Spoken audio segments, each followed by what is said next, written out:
Bonjour à toutes et à tous. Bienvenue sur LMT 25 ans, le podcast pour raconter l'histoire de Laval Mayenne Technopole. Cette association, que nous appelons également par son acronyme LMT, accompagne et développe le territoire de la Mayenne grâce à l'innovation. Je suis Céline Loury, en charge de la communication chez LMT. Avec ce podcast, nous souhaitons proposer chaque semaine de 2021 un morceau de l'histoire de LMT raconté au travers des conversations avec des membres de l'association, de l'équipe salariée, des partenaires ou encore des entreprises accompagnées qui ont participé à cette aventure collective. Pour l'épisode de ce jour et de la semaine prochaine, nous vous proposons de découvrir ou redécouvrir des entreprises innovantes dédiées à la thématique de la mobilité et plus particulièrement du vélo. En effet, si vous êtes en Mayenne, l'information ne vous aura pas échappé. Le département de la Mayenne accueille le Tour de France pour un contre-la-montre individuel le mercredi 30 juin. Pour cette conversation, je démarre dans l'ordre chronologique d'accompagnement, puisque je vais commencer avec François Mermoux et Nicolas Sénave de l'entreprise Redmotion. C'est un projet qui a été lauréat du concours e-Énergie en 2009. Puis, en avril 2010, ils créent leur entreprise pour l'installer dans les locaux de la pépinière de Laval Mayenne Technopole. Puis, dans la deuxième conversation, je suis avec Dominique Girard et Pierre Manac de l'entreprise HPR Solutions. C'est un projet qui est accompagné par Laval Mayenne Technopole. Il avait démarré dans le cadre d'un programme d'accompagnement qui s'appelait à l'époque ID Factory, pour les projets en démarrage, pour passer du stade de l'idée à la validation du marché. Et HPR Solutions est maintenant hébergé dans les locaux de la pépinière de Laval Mayenne Technopole. Je vous laisse découvrir sans plus attendre leurs produits fabriqués 100% en Pays de la Loire. Je vous souhaite une bonne écoute. Pour cet épisode en lien avec le vélo, j'ai retrouvé donc deux porteurs de projet, donc François Mermoux et Nicolas Sénave, que nous avions accompagnés il y a plus de 10 ans maintenant. Et donc, vous allez mieux comprendre leur histoire par le biais de cet épisode. Première question, pouvez-vous nous expliquer ce que vous faites ? On fait des guidons de vélo, on a développé une technologie qui est flexible pour amortir les petits chocs et les vibrations. C'est une technologie de guidon innovante avec un système breveté d'insert qui permet de filtrer les vibrations pour apporter du confort aux cyclistes dans sa pratique du vélo au quotidien, pour ses déplacements, ou aussi pour le VTT, puisque c'est de là qu'on a démarré le projet. Comment s'appelle ce guidon ?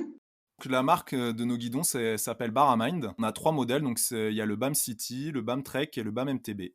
Comment vous avez eu l'idée de créer ce guidon et c'était en quelle année ?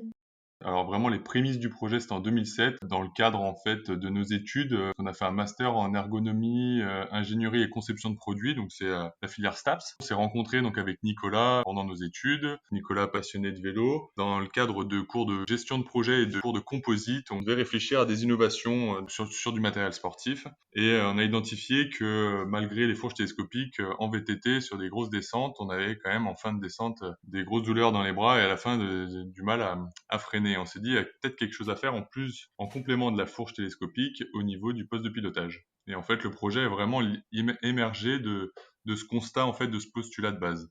Et à partir de là, on a fait une demande d'aide financière qui s'appelait Envar à l'époque. Donc, on a été les premiers à bénéficier de cette aide au sein de notre formation et qui nous a permis, avec cet argent, de faire des premiers prototypes vraiment dans le garage pour essayer de valider un peu l'idée et le concept qu'on avait. Donc avec ce premier prototype, vous l'avez testé, donc j'imagine, sur un de vos vélos. Tout à fait, ouais. Donc on a fait vraiment de nombreux prototypes au départ déjà pour identifier l'intérêt donc de la technologie. On a vite identifié qu'il y avait un problème en fait quand on tirait le guidon vers le haut. Donc l'objectif était justement de bloquer cette flexion vers le haut. Donc c'est aujourd'hui notre système d'insert breveté. Et on a fait de nombreux tests du coup sur le terrain, des tests avec de l'instrumentation pour quantifier en fait l'intérêt de la techno. Et suite à ça, on a participé à plusieurs concours d'innovation. Pourquoi vous êtes lancé dans l'entrepreneuriat finalement ? Parce qu'entre guillemets, vous auriez pu vous dire, on a fait ce projet-là dans le cadre de l'école. En fait, ce qu'on peut dire aussi, c'est que le contexte, on a fini notre master, c'était en 2008. On était déjà dans une période de crise où nous, en sortant des études, on savait qu'on n'avait pas énormément de possibilités de trouver facilement des boulots intéressants. Donc en fait, on s'est aussi dit, on a envie de faire nos preuves, on a envie d'aller au bout du projet. Ça nous tenait à cœur. Je dirais aussi que c'est un concours de circonstances en fait à la base, donc puisqu'on a participé à plusieurs concours d'innovation, on a gagné des concours d'innovation, donc avec des prix financiers. Et vraiment, ce qui nous a fait créer la société, c'est justement notre rencontre avec la LMT et ce concours d'énergie qui permettait à des jeunes ayant des idées de construire justement leur projet, de partir de l'idée jusqu'à la création d'entreprise. Nous, n'ayant aucune formation à ce niveau-là, on s'est dit c'est une super opportunité pour nous Ouais. de participer à ça, sachant que c'était des sessions sur une semaine à chaque fois sur le terrain avec des professionnels, des intervenants professionnels, que ce soit dans le domaine du management, commercial, marketing. Donc ça nous a vraiment aidé. Enfin, c'était vraiment l'opportunité pour nous de poursuivre le projet. Voilà, ça et c'est là que vous avez, rencontré l'écosystème mayennais? Avant tout ça, déjà, donc on a fait le concours et en fait, on a gagné le concours d'énergie en 2009. Voilà. Qui nous a permis d'avoir un apport financier, parce que nous on sortait des études, donc on n'a pas moyen de faire un apport personnel. On a pu donc créer la société grâce au gain de ce concours. Effectivement, comme tu le dis, Céline, on a pu rencontrer différents partenaires, que ce soit financiers, mais aussi techniques. Effectivement, on a travaillé avec les Staka, avec le SEM4 à l'époque. Je Ouais, sais pas ouais. si ça Non, non, existe ouais, parce encore. que maintenant c'est IPC, ça s'appelle ça. Ah oui, IPC, ouais, d'accord. Voilà, donc après, c'est vrai qu'au niveau technique et nous, industriels, alors j'ai travaillé aussi avec Lucky Coupe, je me souviens, Oui, qui était à Bonchamp, oui, tout à fait. voilà, avec deux, trois sociétés sur place. Mais on va dire que c'est surtout l'écosystème financier qui nous a beaucoup aidé, notamment avec Volnet Mmh. Développement et avec les cabinets comptables, qui nous ont permis de structurer vraiment notre projet. C'est vraiment cette partie-là qui nous a vraiment, nous, aidé à nous lancer. Et donc où est-ce que vous en êtes aujourd'hui? Alors, on a eu un parcours assez où on a dû se réadapter, on a dû changer, on a dû faire évoluer le projet. On a démarré sur le VTT, on s'est vite rendu compte qu'on était vraiment trop sur la niche de la niche. On a démarré dès 2012 un projet collaboratif pour développer un modèle plus grand public avec donc une entreprise de la région donc qui s'appelle Caliplast qui est en Loire-Atlantique. Et donc on a développé notre modèle BAM City dès 2012 pour le mettre en fait. Alors ça a pris pas mal de temps parce que c'est vraiment très nouveau ce qu'on fait avec des matériaux qui sont pas utilisés pour faire ce qu'on fait d'habitude. Ça a pris du temps et on a pu vraiment lancer le produit en 2015 et développer la gamme pour arriver à avoir deux modèles sur sur nos modèles grand public, donc le BAM City et le BAM Trek, qui sont en fait nos best-sellers, enfin surtout le dernier modèle, le BAM Trek, qui est utilisé en première monte sur les vélos moustaches depuis 2018. Et on a toujours un modèle BAM MTB, un modèle VTT, qui est plutôt pour une niche VTT marathon. On avait développé ce modèle, enfin c'est une révolution du modèle initial avec le champion de France de VTT marathon. On a toujours cette niche là, mais qui représente vraiment plus, c'est plus un produit d'image, on va dire, vraiment qu'un produit qui permet de dégager du chiffre d'affaires, quoi. Donc nous on fait plus,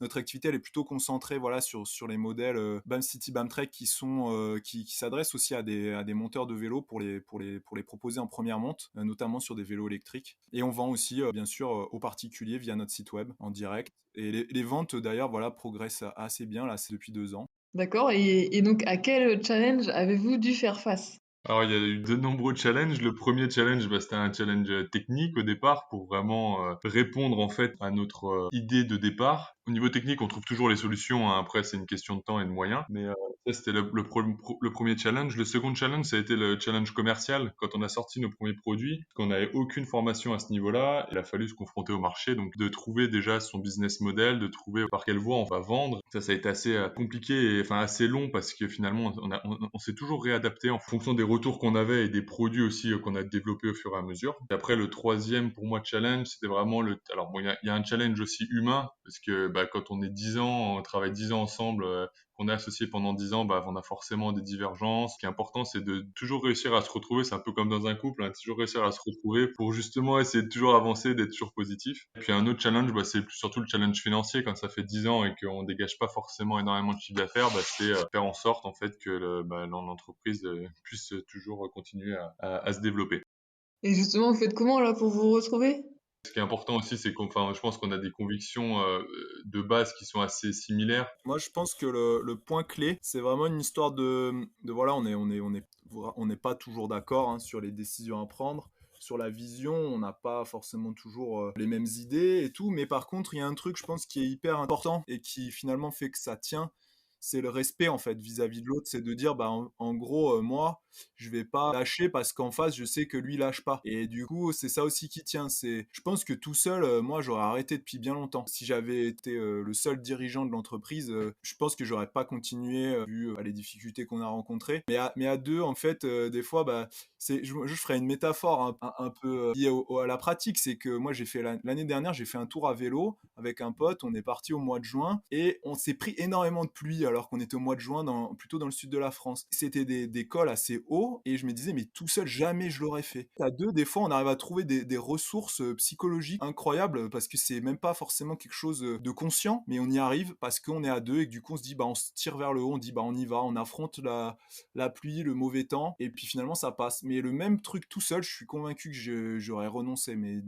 direct. Peut-être que c'est votre passion pour le vélo. Ça aussi contribue au fait que vous êtes toujours impliqué dans le projet. Est-ce que c'est ça? Plus ou moins parce qu'en fait la passion pour le vélo, oui ça nous intéresse. Enfin, moi j'étais peut-être le plus passionné au départ. Après, Moi, c'est même sûr. Ouais. après, ce qui est intéressant, je trouve, dans le vélo à l'heure actuelle, c'est que on parle plus vraiment de. Nous, on était plutôt, voilà, au départ sur le vélo sportif, axé performance, efficacité, biomécanique, dans une visée de performance. On a pas mal changé un peu de positionnement pour aller plutôt sur du vélo utilitaire, du vélo pour se déplacer. Et en fait, c'est presque plus intéressant pour nous parce qu'on voit plus l'impact, on a tout petit niveau, mais l'impact social dans le changement de la société par rapport au mode de déplacement doux, par rapport à en fait inventer des nouvelles façons de se déplacer beaucoup plus propres en fait et c'est intéressant et c'est le foisonnement qu'on voit à l'heure actuelle dans le milieu du vélo et dans le vélo électrique plus particulièrement. En gros on développe vraiment du vélo pour se déplacer depuis on va dire peut-être 5 ans, mais avant le vélo c'était plutôt quelque chose de pas cher, pas très attractif et maintenant le vélo c'est vu comme un véhicule et c'est ça qui est intéressant parce qu'on est dans un genre de période où c'est un peu un genre d'Eldorado quoi, parce que même si voilà bah, y en a qui y vont par opportunisme parce qu'on sait qu'il y a du marché qui se développe,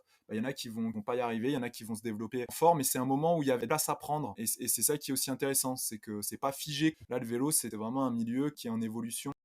C'est vrai qu'au départ du projet, donc on était vraiment sur le développement d'un guidon vraiment orienté VTT. Donc on va dire que le garant en terrain, c'était vraiment Nicolas qui vient de la route en fait, qui a fait beaucoup de routes et qui, ouais, t'as fait quand même beaucoup de VTT aussi, Nico. Et moi, j'en faisais vraiment pas du tout, enfin très très peu, très amateur. Et donc j'ai appris à découvrir aussi du coup cette pratique avec Nico. On a fait quelques sorties ensemble. J'ai jamais eu l'impression du coup d'être légitime vraiment par rapport en fait à notre techno sur la partie justement terrain. Et puis finalement d'avoir travaillé après derrière, d'avoir orienté le projet vraiment sur le côté voilà vélo utilitaire. Moi j'ai l'impression de trouver une place un peu plus puisque bah, j'habite à Lyon, du coup j'utilise beaucoup le vélo comme moyen de déplacement.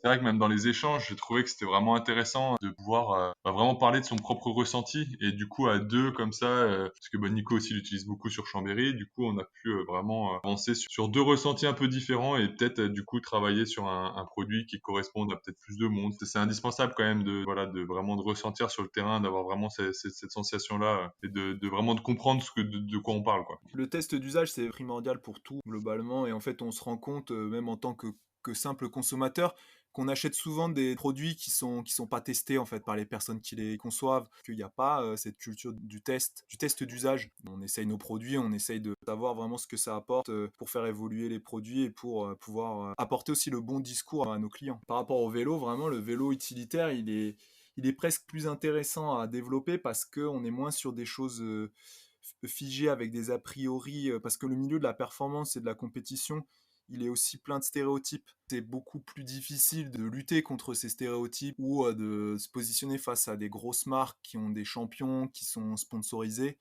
Donc là, on n'existe pas. Ah, et le vélo utilitaire, c'est complètement autre chose. Et c'est ça qui est aussi intéressant, c'est quelque chose pour tout le monde, en fait, pour la vie de tous les jours. Et je trouve que c'est beaucoup plus stimulant aussi de dire, ben voilà, on a fait un guidon qui va être utilisé par ma mère, par un cousin ou truc, qui va me dire, ah bah oui, il est bien ton produit. Et c'est beaucoup plus intéressant que de parler à des élites. Parce que finalement, parler à des élites, ça reste qu'un milieu un peu entre soi, où ce qu'on fait, c'est difficile d'en tirer une satisfaction si on n'est pas dans ce milieu-là. Et voilà, faire des produits plus grand public pour des gens qui les utilisent au quotidien, c'est beaucoup plus motivant. Et sinon, c'était une dernière question, c'était qu'est-ce que vous inspire le Tour de France? Ce que m'inspire le Tour de France, c'est la chimie en fait entre le sport et le côté populaire et festif. Enfin moi en tout cas c'est des souvenirs avec mon père gamin, partir sur l'école et voilà, d'aller vivre cette ambiance-là, c'est assez unique. Où tu arrives 4 heures avant, mais alors si t'es dans l'école, tu les vois passer un peu plus doucement et un petit peu plus longtemps, mais il y a des fois où tu les vois passer juste 2 minutes, quoi, un peloton, et finalement, en fait, c'est tout ce qu'il y a avant, la caravane,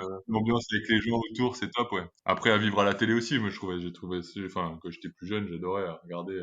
Moi, je regarde toujours un peu les étapes de montagne, mais Ouais, bah, moi c'est un peu pareil. Je trouve que oui, le symbole c'est vraiment ça, c'est des seuls événements qui arrivent à être vraiment populaires dans le vélo. Enfin, c'est l'événement populaire par excellence, malgré que ce soit vraiment un sport où, parce qu'en nombre de pratiquants, c'est pas si énorme que ça en compétition. Mais voilà, cet événement, il est méga populaire comme une Coupe du Monde de football, ou voilà, c'est vraiment les gros événements populaires, et c'est ça qui est remarquable sur le Tour de France. Et après, à titre perso, les expériences, je me souviens d'avoir vu mes premières étapes de montagne, je devais être adolescent et je trouvais ça un des paysages que je connais pas parce que je suis pas originaire de la montagne, et je trouvais ça hyper fascinant, c'est épique, les paysages, les retournements de situation avec les courses, enfin voilà, dans l'école. Et ça, c'est marquant, ces images-là. Merci François et Nicolas pour toutes ces réflexions et retours sur l'entreprise Redmotion. Si vous cherchez un guidon innovant, ils sont en vente sur leur boutique en ligne baramind-bike.com, et comme tout est fait 100% made in Pays de la Loire, il n'y a pas de problème de rupture de stock. C'est un projet commencé durant vos études et c'est lors du Salon des entrepreneurs de Paris en 2009 que vous avez rencontré l'équipe Idénergie et que l'aventure a démarré. Et c'est important de rappeler les tests d'usage, et d'ailleurs je me rappelle des tests que vous pouviez faire dans les rues de Laval, notamment les rues pavées pour tester vos guidons.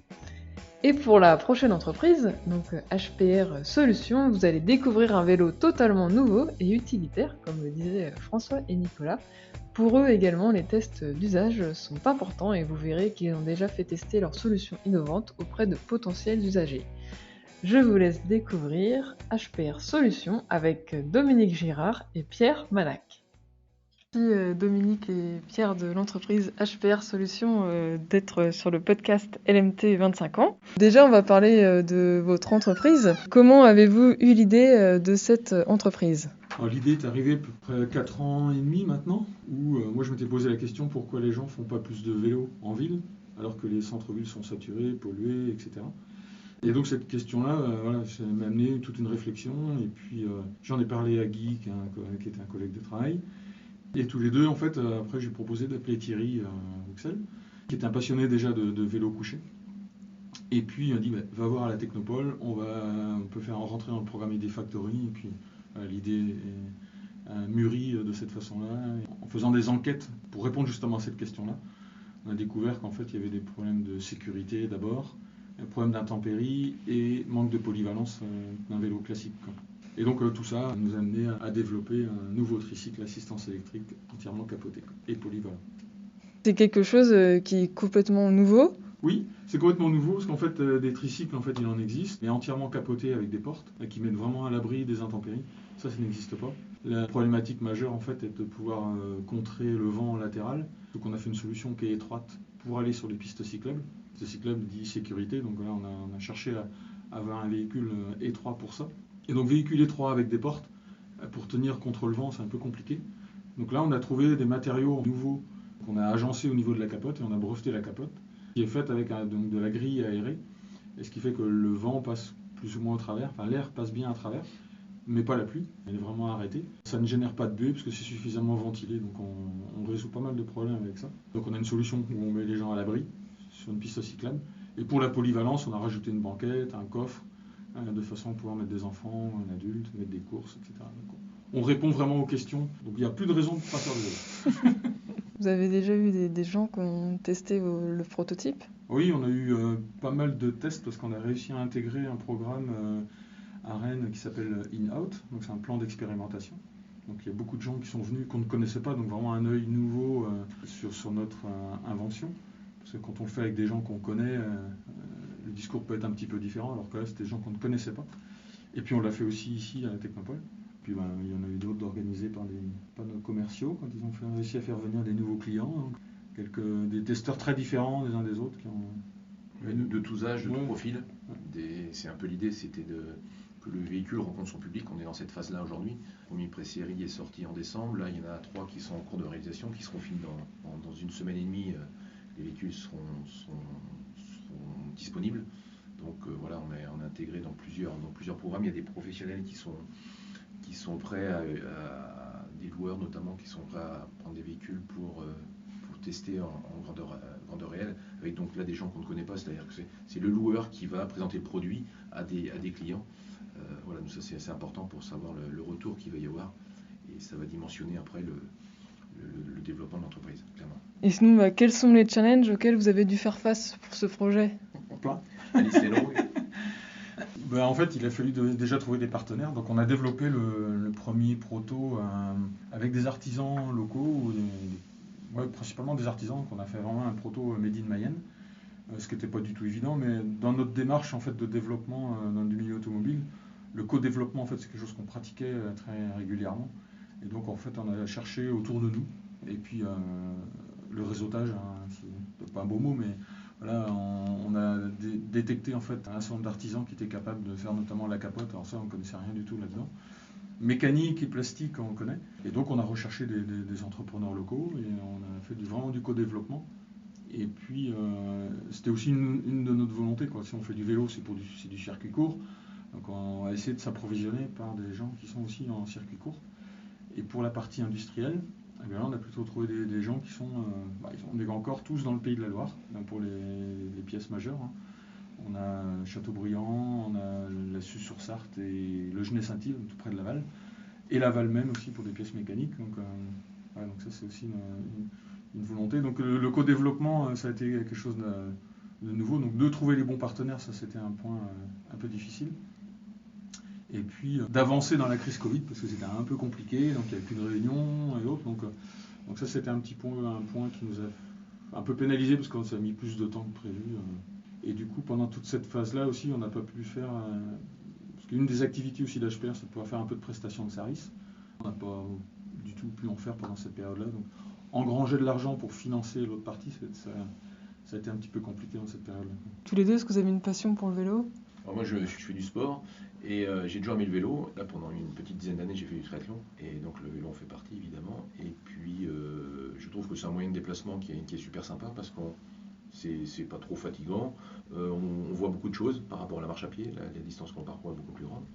Entre mes deux activités, avant de rejoindre HPR Solutions, j'ai été faire 1400 km en France sur le bord j'ai remonté la Loire jusqu'à Lyon. Après, je suis remonté vers Dijon, et en faisant une 70 km par jour. Et c'est vraiment un outil incroyable, parce qu'à la fois on fait du sport, on est dehors dans la nature, c'est très sympa. On fait des rencontres, parce que en vélo c'est très facile de s'arrêter. Et puis on n'est pas dans une bulle. En voiture, on est dans une bulle. On est vraiment dans du voyage, on n'est pas dans du déplacement. En voiture, on va aller du point A au point B, c'est vraiment du déplacement. Alors qu'en vélo, c'est vraiment on chemine, quoi. On chemine, et du coup, les rencontres sont agréables. On ne s'arrête pas dans les stations-service pour faire le plein, mais dans la supérette du village. Et ça, c'est vrai que c'est... Moi, le vélo, j'ai toujours aimé ça, et j'aime ça encore, je continue à en faire. C'est moins vrai pour moi. Je faisais beaucoup de vélo quand j'étais plus petit, parce que j'allais prendre le car de la ferme de mes parents dans le village en vélo. Et puis après, j'en ai plus refait, je fais plutôt de la course à pied. J'ai fait le marathon, j'ai fait beaucoup de semi-marathons. Voilà, je fais plutôt de la course à pied. Mais depuis qu'il y a le vélo électrique, j'apprécie. Je fais beaucoup plus de balades. Et sinon, qu'est-ce que vous inspire le Tour de France ? Là, pour moi, il y a deux approches sur le Tour de France. On découvre la France, c'est vrai, quand on voit les émissions, les retransmissions à la télé, c'est bien fait, c'est très beau. On a la chance d'être dans un joli pays. Et puis, deuxièmement, là, dans le cadre d'HPR, on est très, très fiers que l'Aglo ait pensé à nous pour être intégré dans le programme. Donc ça, c'est très bien. Et donc, on sera prêt pour les 29 et 30 juin pour le passage du Tour. C'est une fête très populaire, en fait. Puis ça annonce souvent les vacances. Il y a un côté festif du Tour de France, quoi. Il y a un engouement national quand même pour cette course, quoi. Et c'est vrai que les reportages, en fait, les paysages, c'est quand même très très sympa, quoi. Et puis en Mayenne, on a eu des bons niveaux aussi, quand même. Les frères Madio, Jackie Durand, quand même, et qui sont... Jackie Durand, j'ai même fait du vélo un peu avec lui quand il allait prendre le car pour aller à l'école, parce qu'on est dans le même village. Voilà, merci pour l'anecdote. Merci Dominique Girard et Pierre Manac sur ces précisions sur ce tricycle innovant. Là également, vous pouvez retrouver toutes les infos sur hprsolutions avec un s.fr. J'ai l'occasion de le voir régulièrement en taille réelle dans l'atelier de la pépinière ou bien en action sur la route. Et je précise également qu'une vidéo va sortir prochainement sur notre web-série Entrepreneur mais pourquoi, sur notre chaîne YouTube Innover et Réussir, où vous pourrez encore plus comprendre pourquoi ils se sont lancés dans cette aventure de la création d'entreprises. Je vous propose maintenant de nous retrouver la semaine prochaine avec de nouvelles entreprises innovantes, donc accompagnées par Laval Mayenne Technopole, en lien avec le vélo et la mobilité. Et pour écouter les épisodes précédents, c'est possible sur toutes les plateformes de podcast habituelles, mais aussi sur la chaîne YouTube Innover et Réussir. Et si vous voulez recevoir l'épisode dans votre boîte email, inscrivez-vous sur lmt25ans.substack.com.